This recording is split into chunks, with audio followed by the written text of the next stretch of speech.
La pregunta que yo quiero responder en esta mañana, continuando con la serie sobre las doctrinas de la gracia, es: ¿por qué unos escuchan el mensaje del Evangelio y se convierten al Señor, y otros escuchan el mismo mensaje y endurecen todavía más su corazón contra él? Por eso yo he titulado el mensaje de esta mañana: ¿quién hace la diferencia, Dios o nosotros? ¿Quién hace la diferencia? Mis hermanos, ¿en quién se encuentra ese elemento decisivo que marca la diferencia entre los que se salvan y los que se pierden? ¿En Dios o en nosotros? ¿Qué es lo que hace eficaz el llamado del Evangelio a los pecadores? ¿La obra de Dios en nuestro corazón o nuestra propia determinación? Para responder esta pregunta, debemos regresar a lo que vimos en el primer mensaje de esta serie acerca de la condición en que se encuentra el hombre en su estado natural, es decir, no regenerado, no habiendo nacido de nuevo. Recuerden, mis hermanos, que si no tenemos un diagnóstico correcto de la condición humana, tampoco podremos saber cuál es el tratamiento apropiado para tratar con el problema. Y tal como vimos hace algunos domingos, el diagnóstico que la Biblia nos da del hombre en su estado natural, no regenerado, es sencillamente devastador. La Biblia no solo presenta al hombre como un ser pecador que se rebela constantemente contra la ley de Dios, sino que también nos presenta al hombre como alguien que no puede ni quiere cambiar la condición en que él se encuentra. Él no puede ni quiere. Pablo dice en Romanos capítulo 3 versículo 10 que en el mundo entero no hay una sola persona, un solo hombre que sea justo, no hay una sola persona que entienda el Evangelio, no hay una sola persona que busque a Dios en el mundo entero. Y yo sé que muchas personas buscan cosas que nosotros asociamos con Dios y por eso decimos, esas personas están buscando a Dios. Pero no necesariamente. Ellos están buscando cosas que solo Dios puede dar: paz interior, están buscando felicidad, están buscando el propósito de su existencia. Pero ningún ser humano busca al Dios de la Biblia en este mundo caído, no por su propia inclinación natural. En el texto que Lester leyó hace un momento, dice el Señor Jesucristo: ninguno puede venir a mí si el Padre que me envió no le trajere. Ninguno puede venir a mí. Hablando con Nicodemo en Juan capítulo 3, el Señor le dice: lo que es nacido de la carne, carne es. ¿Y eso qué significa? Bueno, la palabra carne en ese texto es una referencia a la naturaleza pecaminosa con la que todos nacemos. Y lo que Cristo está diciendo es que padres que tienen una naturaleza pecaminosa engendran hijos con una naturaleza pecaminosa. Y yo sé que los niños se ven tan lindos cuando nacen y tan inocentes, pero desde que empiezan a crecer uno empieza a notar que no son santos, no son ángeles. Padres con una naturaleza pecaminosa engendran hijos con una naturaleza pecaminosa. Y Pablo dice en Romanos capítulo 8, versículo 7, que todo lo que surge de esa naturaleza pecaminosa es enemistad contra Dios. ¿Escucharon eso? Todo lo que surge de la naturaleza pecaminosa que todos traemos de fábrica es enemistad contra Dios. De tal manera, dice Pablo, que no solo no quieren sujetarse a la ley de Dios, sino que tampoco pueden. No pueden. Desde el primer pecado cometido en el huerto del Edén, el hombre quiso ser su propio Dios. De manera que es imposible para ese hombre humillarse y someterse al Dios vivo y verdadero. El Dios vivo y verdadero es su rival, es nuestro rival. Pablo dice en 1 Corintios capítulo 2 versículo 14, pero el hombre natural, es decir, aquel que no ha sido regenerado por el poder del Espíritu Santo y hecho una nueva criatura en Cristo, dice que no percibe las cosas que son del Espíritu de Dios, porque para él son locura. Hermanos, cuando nosotros estamos compartiendo el Evangelio, tenemos que entender que la persona que nos está escuchando cree que lo que le estamos diciendo es una locura. Y no la puede entender, dice Pablo, no la puede entender porque se ha de discernir espiritualmente. El hombre ha demostrado mucha capacidad intelectual a través de la historia, en el campo de la ciencia, en el campo de la tecnología, en el campo de las artes, pero en lo que respecta a la salvación del alma, en lo que respecta a nuestra relación con Dios, el prejuicio que todos tenemos es tan fuerte que no nos permite recibir tranquilamente el Evangelio. Según a los Corintios 4:3, Pablo dice: si nuestro evangelio está encubierto, entre los que se pierden está encubierto, en los cuales el Dios de este siglo ha cegado el entendimiento de los incrédulos, para que no les resplandezca la luz del evangelio de la gloria de Cristo, el cual es la imagen de Dios. El pecador está ciego a las realidades espirituales. Efesios 4:17, esto pues digo y requiero en el Señor, que ya no andéis como los otros gentiles que andan en la vanidad de su mente, teniendo el entendimiento entenebrecido, ajenos de la vida de Dios por la ignorancia que en ellos hay, por la dureza de su corazón. Y mis hermanos, yo pudiera continuar citando pasaje tras pasaje de las Escrituras, donde se nos enseña claramente que ningún hombre por sí mismo inclinaría su corazón hacia Dios. Es por eso que esta doctrina ha sido denominada por los teólogos como inhabilidad total. Inhabilidad total. En lo que respecta a la salvación, el hombre es tan impotente como un cadáver. De hecho, Pablo dice que está muerto en sus delitos y pecados. Ahora, es importante aclarar a qué tipo de impotencia es que nos estamos refiriendo aquí, porque algunos pueden llegar a la conclusión equivocada de que el pecador es una especie de víctima en la mano de un Dios cruel que le pide que haga lo que ya Dios sabe de antemano que él no puede hacer. Eso es como decirle a un niño de 3 años: o tú saltas esa verja de 3 metros o yo te voy a dar con una correa. ¿Cómo se llamaría eso? Abuso infantil. Porque ese niño no puede saltar la verja. Entonces algunas personas dicen: entonces Dios es cruel, porque Dios le está pidiendo al hombre que haga algo que ya Dios sabe de antemano que él no puede hacer. ¿No esa es una crueldad de parte de Dios? Permítame ilustrar a qué impotencia es que nos estamos refiriendo aquí, con 2 ejemplos diferentes, 2 escenarios distintos. Vamos a imaginar por un momento que un monarca llega a un lugar, un rey, un emperador, y todas las personas que están allí con gozo y aprecio hacia el monarca se levantan de su asiento como una señal de honra y de respeto, excepto una persona. Primer escenario: la persona en cuestión es cuadripléjica y por lo tanto es incapaz de levantarse por sí misma. No se puede levantar de su silla de ruedas. Segundo escenario: la persona en cuestión no tiene ningún problema físico, pero él aborrece al rey, lo desprecia con todas las fuerzas de su corazón, y para agravar la situación se siente sumamente cómodo en la silla en la que está sentado y él no tiene la menor intención de pararse de allí.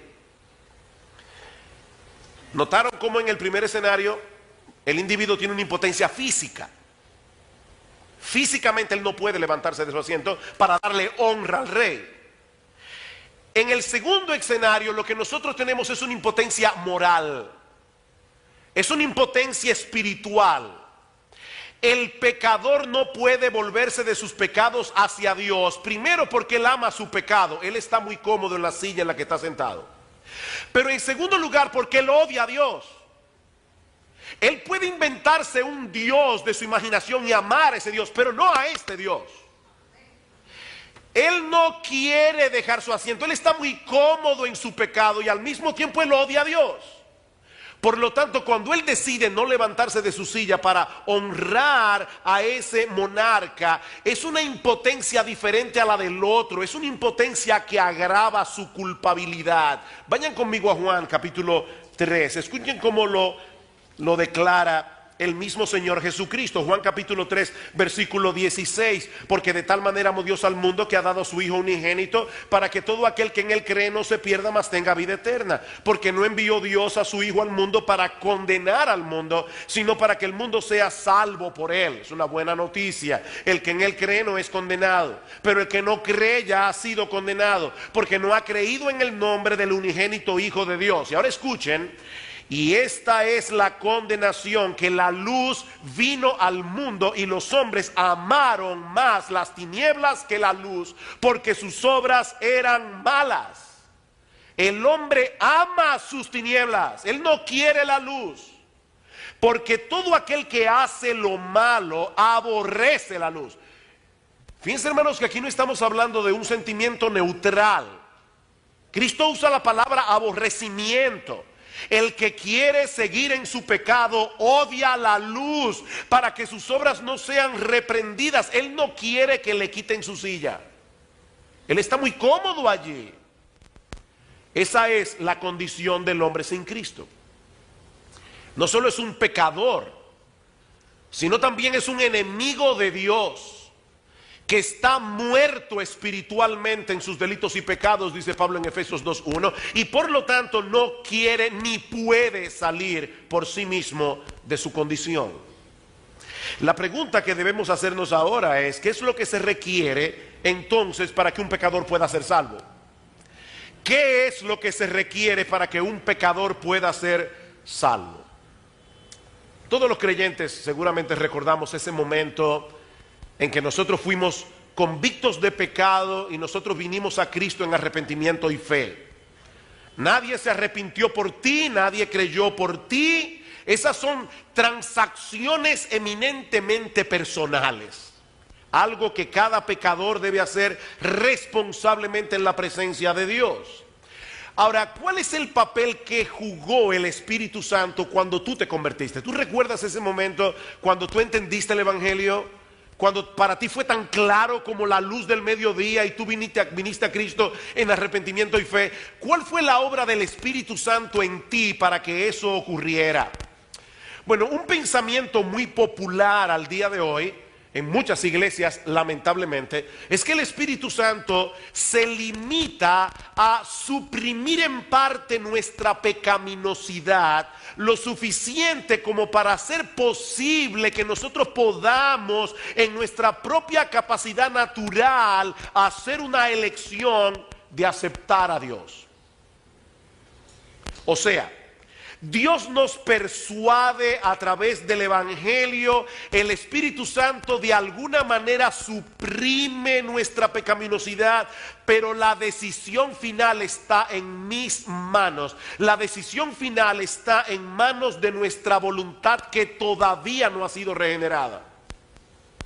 Eso es lo que muchas iglesias creen en el día de hoy. De manera que, según esta postura, la salvación de los pecadores no se encuentra en última instancia en las manos de Dios, sino en las manos del hombre. Si el pecador no inclina su voluntad a creer y arrepentirse, Dios no hará absolutamente nada más para inclinar la balanza hacia un lado o hacia el otro. El hombre debe creer primero para que entonces Dios actúe y lo regenere y le dé nueva vida en Cristo. Así que, de acuerdo con esta enseñanza, la fe viene primero, la regeneración viene después. Ahora, hermanos, ¿es esa la enseñanza de la palabra de Dios?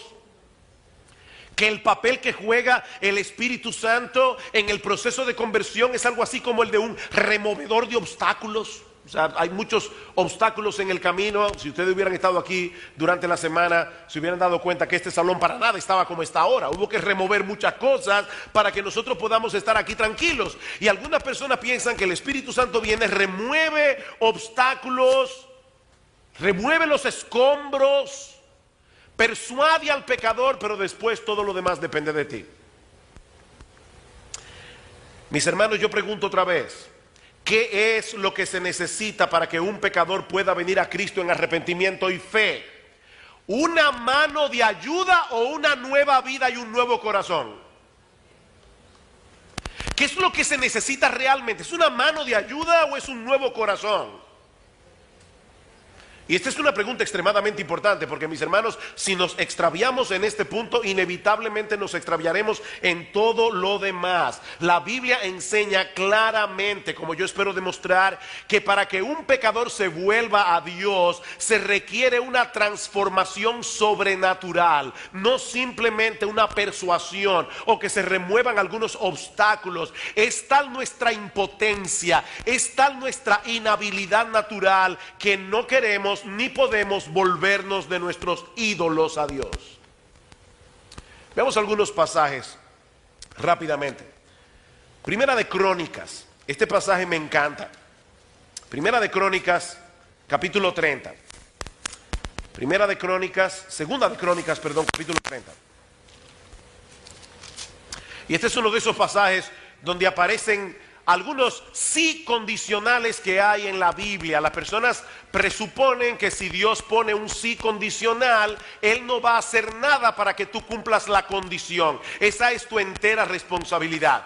Pero eso no es lo que la Biblia enseña. En segunda de Crónicas, capítulo 30, Ezequías quiere celebrar la Pascua de Jehová. Y dice en el versículo 7 que él envía mensajeros a través de todo Israel, diciéndoles: no seáis como vuestros padres y como vuestros hermanos que se rebelaron contra Jehová, el Dios de sus padres, y él los entregó a desolación, como vosotros veis. No endurezcáis pues ahora vuestra cerviz como vuestros padres. Someteos a Jehová y venid a su santuario. ¿Ven cómo parece todavía hasta aquí que es nuestra responsabilidad únicamente? Vengan al santuario de Dios, el cual Él ha santificado para siempre, y servid a Jehová vuestro Dios, y el ardor de su ira se apartará de vosotros, porque si os volviereis a Jehová, vuestros hermanos y vuestros hijos hallarán misericordia delante de los que los tienen cautivos, y volverán a esta tierra, porque Jehová vuestro Dios es clemente y misericordioso, y no apartará de vosotros sus rostros, si vosotros os volviereis a Él. Pero ahora escuchen, versículo 10. Pasaron pues los correos de ciudad en ciudad por la tierra de Efraín y Manasés hasta Zabulón, mas se reían y burlaban de ellos. Esa es la reacción natural de las personas cuando escuchan el mensaje de Dios. Se burlaban, se reían. El hombre natural no percibe las cosas que son del Espíritu de Dios. Versículo 11. Con todo eso, algunos hombres de Aser, de Manasés y de Zabulón se humillaron y vinieron a Jerusalén. Algunos se burlaron, otros se humillaron. ¿Cuál es el título de este mensaje? ¿Quién hace la diferencia? ¿Quién hace la diferencia? Algunos se burlaron, otros se humillaron. Respuesta, versículo 12. En Judá también estuvo la mano de Dios para darles un solo corazón, para cumplir el mensaje del rey y de los príncipes conforme a la palabra de Jehová. ¿Quién hizo la diferencia? La mano de Jehová.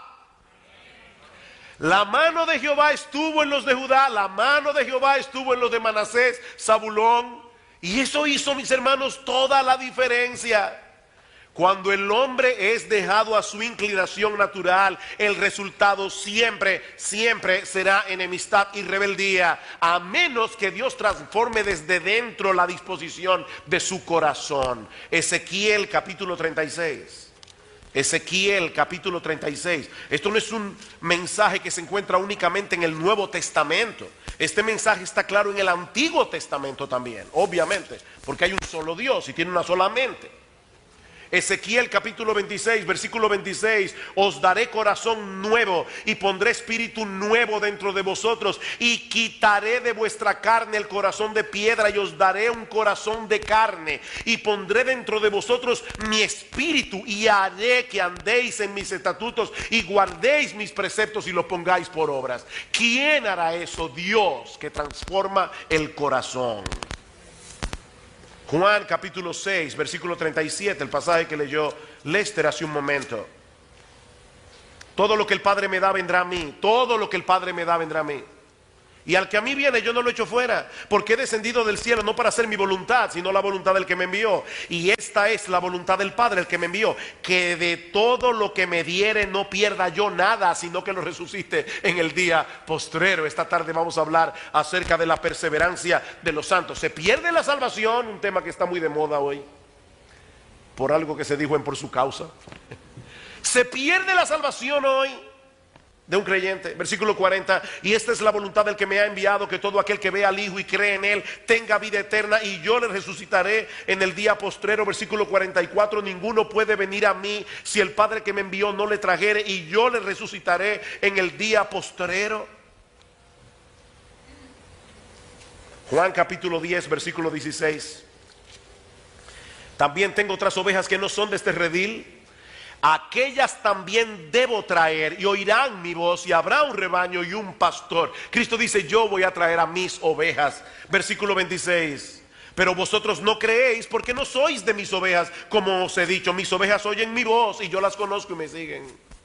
Mis ovejas oyen mi voz. Es por eso, mis hermanos, que la regeneración tiene que preceder a la fe. No puede ser al revés. Primero Dios regenera, después nosotros creemos. ¿Qué le dice Cristo a Nicodemo?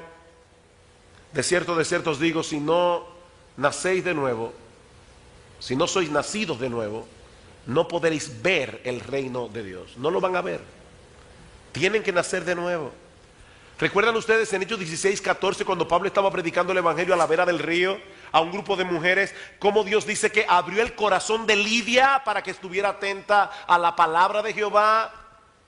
Yo recuerdo perfectamente en la iglesia, cuando yo comencé a visitar la iglesia cristiana y oía la palabra, y yo sabía que yo era pecador, y recuerdo perfectamente un domingo donde el predicador estaba hablando de Sansón y decía, Sansón era un hombre sin Dios. Y este predicador comenzó a llamar a las personas que estaban allí al arrepentimiento y a la fe, y yo estaba agarrado a mi silla y decía, no voy a ir, no voy a ir. Hasta que Dios abrió mi corazón. Es Dios quien abre el corazón. Efesios capítulo 2, versículos 1 al 7. Este texto no podía ser más claro. Y Él os dio vida a vosotros, ¿cuándo? Cuando estabais muertos en vuestros delitos y pecados, en los cuales anduvisteis en otro tiempo siguiendo la corriente de este mundo, conforme al príncipe de la potestad del aire, el espíritu que ahora opera en los hijos de desobediencia, entre los cuales también todos nosotros, y Pablo se incluye, vivimos en otro tiempo en los deseos de nuestra carne, haciendo la voluntad de la carne y de los pensamientos, y éramos por naturaleza hijos de ira, lo mismo que los demás. Pero Dios, en este cumpleaños pasado, mi hija me regaló un cuadro que dice solo eso, pero Dios. Y yo se lo agradecí tanto, porque estaba loco por poner un letrero así en mi oficina. Pero Dios, ese pero hace toda la diferencia. Eso es lo único que dice el cuadro, pero Dios. ¡Qué bendito pero! Pero Dios, que es rico en misericordia, con su gran amor con que nos amó, aún estando nosotros muertos en pecados, nos dio vida juntamente con Cristo. Por gracia sois salvos, y juntamente con Él nos resucitó, y asimismo nos hizo sentar en los lugares celestiales con Cristo Jesús, para mostrar en los siglos venideros las abundantes riquezas de su gracia en su bondad para con nosotros en Cristo Jesús. Pero Dios, que es rico en misericordia. Lo que magnifica la gracia de Dios en la salvación de los pecadores es precisamente el hecho de que nosotros fuimos salvados cuando estábamos muertos espiritualmente. Un cadáver no puede darse vida a sí mismo, por más ayuda que reciba.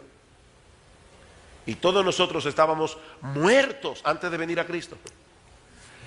De manera que no era un paramédico lo que necesitábamos, era un Salvador todopoderoso que nos resucitara. Eso era lo que necesitábamos. No era un paramédico, era un Salvador. Cuando Cristo llamó a Lázaro a salir de la tumba, Lázaro todavía estaba muerto, pero la voz de Cristo es tan poderosa que lo devolvió a la vida.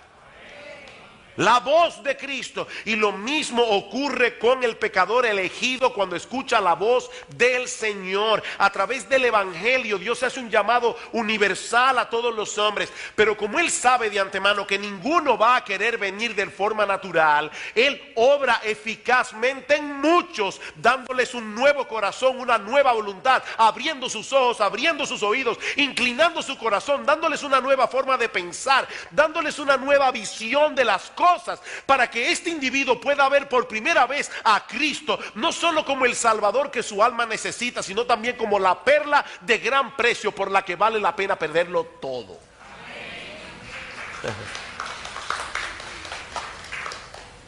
Miren, mis hermanos, sin esa obra eficaz del Espíritu Santo, ningún pecador se volvería de sus pecados a Dios. Imposible. ¿Significa eso que Dios violenta nuestro libre albedrío para llevarnos a Cristo? Mucha gente dice eso. ¿Y entonces dónde está el libre albedrío? De hecho, algunos han llegado incluso a usar la palabra violación para referirse a esta obra. ¿Eso es una violación? ¿Es este llamamiento eficaz de Dios una violación divina? Bueno, lo primero que debemos decir al respecto es que si Dios tuviera que pedirnos permiso antes de obrar en nuestros corazones, todos hubiéramos terminado en el infierno, porque nadie le hubiera dado el permiso. ¿Estamos claros en eso? Si Dios te hubiera pedido tu permiso para obrar en tu corazón, terminarías en el infierno porque no le hubieras dado el permiso. Pero gracias a Dios que Él no tiene que pedirle permiso a nadie. Él no tiene que pedirle permiso a nadie, porque Él es el Rey soberano del universo. Él hace lo que Él quiere, cuando lo quiere y como lo quiere, y se acabó. Para eso es Dios. Es una pena que Nabucodonosor tenía una teología mucho mejor que la de muchos evangélicos en el día de hoy. En Daniel capítulo 4, Nabucodonosor hizo una declaración impresionante. Dice Daniel capítulo 4, versículo 34 al 35, dice: mas al fin del tiempo yo, Nabucodonosor, alcé mis ojos al cielo y mi razón me fue devuelta, y bendije al Altísimo y glorifiqué al que vive para siempre, cuyo dominio es sempiterno y su reino por todas las edades. Todos los habitantes de la tierra son considerados como nada, y Él hace según su voluntad en los habitantes de la tierra, y no hay quien detenga su mano ni le diga ¿qué haces? ¿Ustedes han visto esos niños que van a coger algo y el papá les hace así? Cuando Dios extiende su mano, nadie puede hacerle eso. Nadie puede detener su mano. Pero por el otro lado, es necesario recalcar que Dios no violenta nuestro libre albedrío para salvarnos. Hermanos, escuchen esto con cuidado. Dios no violenta nuestro libre albedrío para salvarnos. Lo que Él hace es libertarnos de la esclavitud del pecado para que seamos libres por primera vez. Si el hombre fuera libre, libremente escogería a Dios. La razón por la que los hombres no escogen a Dios es porque son esclavos del pecado. Así que lo que Dios hace no es violentar nuestra voluntad, es liberar nuestra voluntad. Es hacernos libres por primera vez. Y cuando Dios liberta a un pecador, con todo gozo, con todo gusto, ese pecador se arroja en los brazos de Cristo. Así que ninguno de nosotros tuvo que ser arrastrado con violencia para venir a Cristo en arrepentimiento y fe, porque ya Dios había abierto previamente los ojos de nuestro entendimiento para que nosotros pudiésemos ver a Cristo en toda su hermosura, en todo su valor. Ya Dios nos había dado un nuevo corazón para abrazar a Cristo libre y voluntariamente. De hecho, cuando nosotros nos convertimos a Cristo, esa fue la decisión más libre que nosotros hicimos en toda nuestra vida. Dice el salmista en el Salmo 110, un salmo eminentemente mesiánico: tu pueblo se te ofrecerá voluntariamente en el día de tu poder. Otra traducción dice: tus tropas se ofrecerán como ofrenda voluntaria en el día en que despliegues tu poder. ¿Saben qué significa eso? Que el Señor Jesucristo no tiene mercenarios. ¿Saben lo que es un mercenario? Hay personas que, yo tenía un amigo en el colegio que le preguntaron una vez a mi profesor, ¿qué ustedes quieren ser cuando grande? Yo quiero ser médico, yo quiero ser abogado. Pero este amigo mío era medio raro, decía, yo quiero ser mercenario. Y este profesor le dice, ¿y tú sabes lo que es un mercenario? Sí, a una gente que le pagan para matar a otro. No, Cristo no tiene mercenarios en sus filas. Cristo no tiene que ordenar por ley el servicio militar obligatorio para reunir un ejército. Todos se ofrecen espontánea y libremente para ser parte de su regimiento. Increíble. Tu pueblo se te ofrecerá voluntariamente, sin importar las dificultades que tengamos que enfrentar en este mundo caído. Estos hombres y mujeres han sido objetos de una obra divina por medio de la cual Dios ha abierto sus ojos para ver la condición en que se encontraban, esclavizados del pecado, bajo la justa ira de Dios por sus transgresiones. Pero ellos han visto también el poder, la bondad, la sabiduría de nuestro bendito Señor y Salvador Jesucristo, que por amor a nosotros se encarnó, murió en una cruz para salvarnos, y esa nueva visión de las cosas ha movido a ese batallón a someterse a su señorío espontánea y libremente. Esta es en esencia la doctrina bíblica del llamamiento eficaz, o como otros le llaman, la gracia irresistible. ¿Puede el pecador resistir la gracia? Por supuesto que sí. Esteban le dijo a los judíos en Hechos capítulo 7 versículo 51, vosotros siempre resistís al Espíritu Santo. Hay personas que escuchan la palabra, a veces le hace clic, pero resisten al Espíritu Santo. Pero cuando un pecador se convierte a Cristo, necesariamente tiene que ser como resultado de una operación soberana, eficaz e irresistible del Espíritu de Dios. Y ahora, en los minutos que nos restan, yo quisiera enfocar nuestra atención en la importancia de esta doctrina. Mis hermanos, ¿por qué debemos procurar que los creyentes tengan un claro entendimiento de la obra del Espíritu Santo en la salvación de los pecadores? Algunos pueden decir, pastor, ¿ustedes no creen que eso es muy teológico? No, hermano, yo no sé a ustedes, pero a mí esto me enciende el corazón. Esto me enciende el corazón. La importancia de esta doctrina. En primer lugar, debemos conocer esta doctrina porque glorifica la obra salvadora del Espíritu Santo y el poder de la palabra de Dios. Glorifica la obra salvadora del Espíritu Santo y el poder salvador de la palabra de Dios. Mi amado hermano, mi amada hermana, fue el Espíritu Santo el que vino a ti personalmente y te abrió el entendimiento y te dio un nuevo corazón. Tú no lo sabías en ese momento, pero cuando estabas escuchando la palabra, el Espíritu Santo estaba revoloteando alrededor de ti, haciendo que esa palabra fuera eficaz. El Espíritu no opera en un vacío, Él opera a través de la palabra. Esa es la semilla que, una vez implantada en el corazón, produce fruto a 100, a 60 y a 30 por uno. Queridos hermanos, solo la palabra viva de Dios produce vida espiritual. Solo la palabra de Dios. Romanos capítulo 1 versículo 16, el Evangelio es poder de Dios para salvación. La fe viene por el oír y el oír por la palabra de Dios. Primera de Pedro capítulo 1 versículo 22. Primera de Pedro capítulo 1 versículo 22, habiendo purificado vuestras almas por la obediencia a la verdad mediante el Espíritu, para el amor fraternal no fingido, amaos unos a otros entrañablemente de corazón puro, siendo renacidos, habiendo nacido de nuevo, habiendo sido regenerados, no de simiente corruptible, sino de incorruptible, por medio de la palabra de Dios que vive y permanece para siempre. Es una pena, pero muchos tratan de atraer a los perdidos a las iglesias haciendo mil y una cosas, excepto predicar con poder y fidelidad la palabra de Dios. Por eso me encantó el tema de la conferencia por su causa este año, el poder de su palabra. La doctrina de la gracia irresistible del llamamiento eficaz, nos libra de ese error al recordarnos que solo el Espíritu Santo puede transformar el corazón del pecador, y Él ha prometido hacer eso únicamente a través de la predicación de su palabra. Por eso dice Richard Phillips que la doctrina de la gracia irresistible nos preserva de deformar nuestros ministerios con artilugios inventados por los hombres.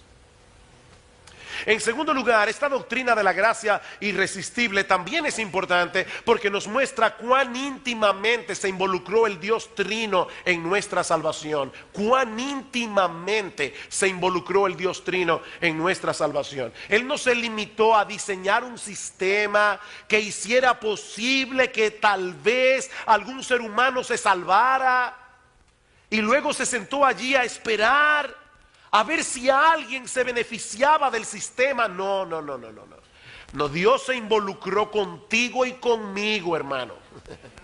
Se involucró contigo y conmigo, como lo haría un cirujano en una operación de corazón abierto. Cada creyente, mi hermano, escucha esto, cada creyente de manera individual fue ministrado por Dios para ser traído a salvación. Por eso yo le pedí a los hermanos que cantaran este domingo, sabiendo que iba a predicar de este tema, ese himno de Isaac Watts. Cuán solemne y dulce aquel lugar donde mora Cristo el Señor. Solemne y dulce. Allí de sus manjares Él despliega lo mejor, banquete rico. El corazón admirado clama así: ¿por qué, Señor? ¿Por qué será que me invitaste a mí? ¿Por qué me hiciste oír tu voz y entrar y ver tu bondad? Si miles de hambre mueren ya rehusando tu verdad, pues el mismo amor que el manjar sirvió dulcemente a entrar me llevó. Si no, en mi pecado aún habría estado yo. Wow.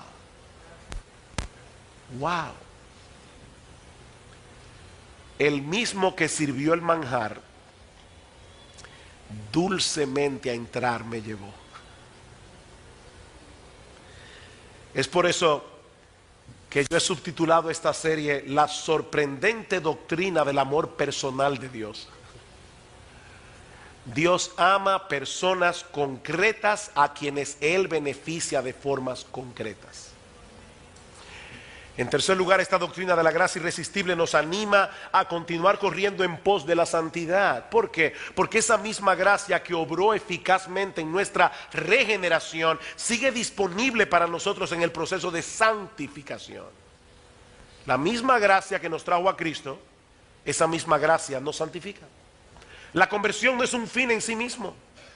Es el comienzo de un largo proceso a través del cual somos conformados cada vez más a la imagen de nuestro precioso Señor y Salvador Jesucristo. Y el mismo Espíritu que obró eficazmente en nosotros para abrirnos el entendimiento aquella primera vez que nosotros abrazamos a Cristo de todo corazón, ese Espíritu continúa abriendo nuestros ojos espirituales para que ese proceso de santificación siga avanzando, para que no se detenga hasta que estemos glorificados en la presencia del Señor. Por eso es que Pablo en Efesios capítulo 1 le ora a Dios por estos efesios y por todos nosotros. De esta manera dice: yo le pido a Dios para que el Dios de nuestro Señor Jesucristo, el Padre de gloria, os dé espíritu de sabiduría y de revelación en el conocimiento de Él, alumbrando los ojos de vuestro entendimiento, para que sepáis cuál es la esperanza a la que Él os ha llamado, cuáles las riquezas de la gloria de su herencia en los santos. Y ahora escuchen, a Pablo le encantaban los superlativos. Y cuál la supereminente grandeza de su poder para con nosotros los que creemos, según la operación del poder de su fuerza, la cual operó en Cristo, resucitándole de los muertos y sentándole a su diestra en los lugares celestiales. Ese mismo poder que resucitó a Cristo fue el que te resucitó a ti. Y Pablo dice: yo le pido a Dios que los ayude a entender que ese supereminente poder está a vuestra disposición todavía para luchar con el pecado. Así que el correcto entendimiento de esta doctrina no mueve al cristiano a ser descuidado en su vida espiritual, sino más bien nos anima a seguir corriendo la carrera con los ojos puestos en Jesús, porque nosotros sabemos que a pesar de nuestros pecados, a pesar de nuestras debilidades, la gracia invencible de Dios nos guardará y nos preservará hasta el fin, como veremos esta tarde. Finalmente, esta doctrina de la gracia irresistible extrañamente nos anima a seguir predicando el evangelio a los perdidos, a pesar de la dureza del corazón humano. Algunas personas dicen, ¿esa doctrina mata el evangelismo? No, es exactamente al revés. La razón por la que nos paramos cada domingo en este púlpito, sabiendo que el corazón de muchos está endurecido, la razón por la que nos paramos aquí a predicar el evangelio es porque nosotros creemos que la palabra de Dios es viva y eficaz. Creemos eso. Nosotros creemos que mientras estamos predicando aquí, el Espíritu Santo está obrando allá, aplicando su palabra con poder y salvando a los que Él quiere salvar. Por eso Pablo decía en 2 Timoteo capítulo 2 versículo 10, yo todo lo soporto por amor a los escogidos, para que ellos también obtengan la salvación de sus almas, que es en Cristo Jesús. Pablo, espérate, si son escogidos, no te afanes tanto. Si son escogidos, ¿se van a salvar como quieran? No. Ellos se van a salvar solamente a través de la predicación de la palabra de Dios. Dios elige y Él usa medios. Ahora usamos el medio porque Dios elige. Usamos el medio porque Dios usa el medio. Usamos el medio porque sabemos que el Espíritu Santo obra a través del medio. Yo todo lo soporto por amor a los escogidos, para que ellos también obtengan la salvación que es en Cristo Jesús. El Dios que cogió por nombre a cada ser humano que habrá de salvarse a través de toda la historia, también escogió a la predicación del evangelio como el medio para salvarlos. Por eso es que Pablo en 2 Corintios capítulo 4 versículos 5 y 6, luego de decir que si el evangelio está encubierto, entre los que se pierden está encubierto, en los cuales el Dios de este siglo cegó el entendimiento de los incrédulos, para que no les resplandezca la luz del evangelio de la gloria de Cristo, el cual es la imagen de Dios. En ese mismo pasaje Pablo dice, sin embargo, yo predico a Cristo y a este crucificado. Y alguien puede decirle, Pablo, pero yo no te entiendo. Si el pecador está ciego, eso es como querer venderle un Rembrandt a un ciego. Si está ciego no va a ver que es una obra de arte. Pablo dice, ¿saben por qué yo predico la palabra?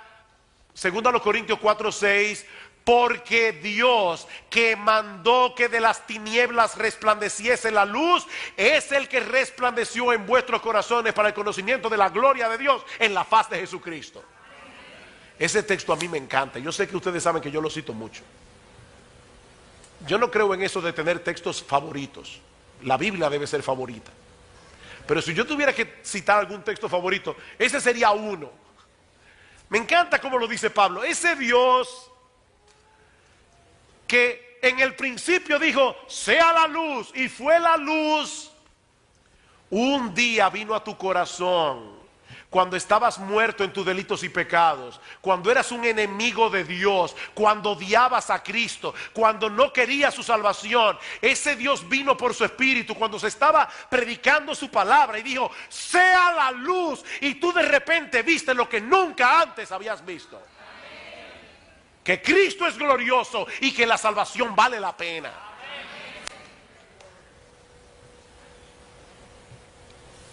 Dice Richard Phillips, oigan esta cita, el poder es totalmente de Dios mientras Él se mueve soberanamente en este mundo por medio de su Espíritu, pero el privilegio es nuestro al ser la voz que es oída, la oración que es respondida, el testimonio que es usado para traer vida eterna. ¡Qué privilegio Dios nos ha dado! Él no nos necesita, pero nos usa para traer a otros a la salvación. Cuando pecadores